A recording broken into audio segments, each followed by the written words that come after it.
Right. Now, here was a Nigerian who had the rare attribute of working intimately with people outside his own religious group, his ethnic group. You have just made reference to the late Chief Sunday Awuni. There's also another example of Ambassador Jolly Tanko Yusuf, among others. Here was a Nigerian who was able to forge unity among diverse ethnic groups. And he was able to achieve that. Now, what happened along the lines?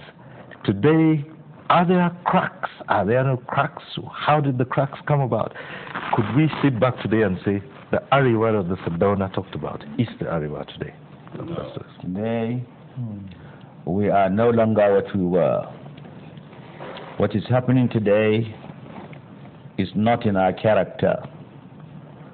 The norms and values left by Sardauna and our founding fathers are no longer with us. They are not with us.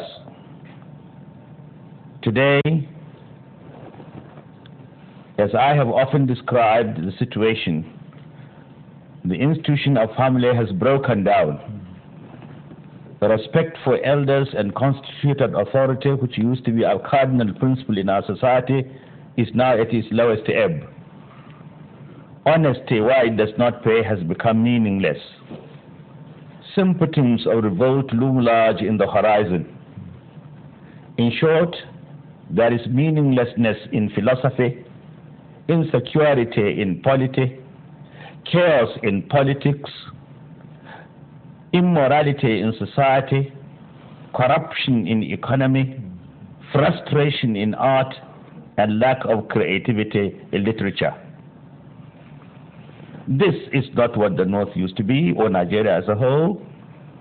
Ours was a decent country whose leaders respected one another in spite of their political differences.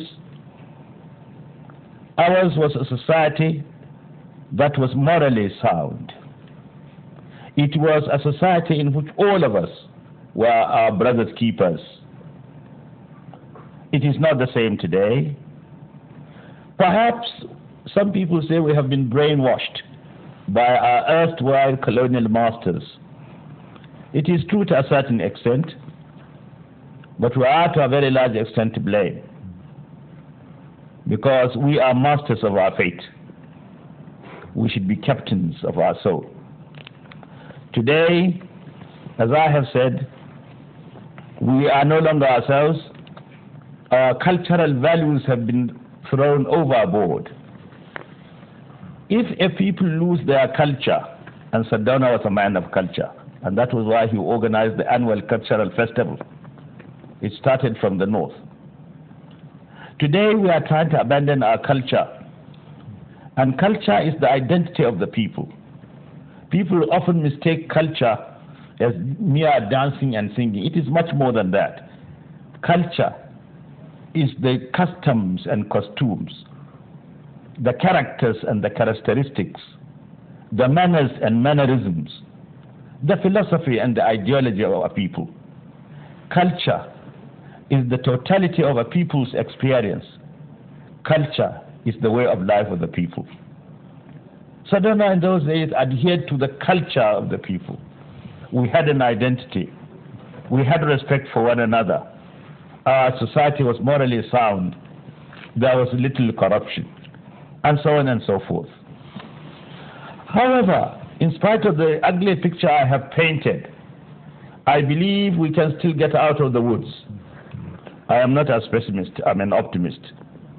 I believe that if we can revive the glory of the past by reminding us of the good achievements, the success of the Sardauna and his like. If we recall what the Sardauna did and emulate his example, we can certainly revive the glory of the past. Right. I'm glad to say, under the present political dispensation, with some of the leaders determined to revive that glory, I am beginning to see a light at the end of the tunnel. I do hope the struggle will continue. Right, so you yourself have just said that with some.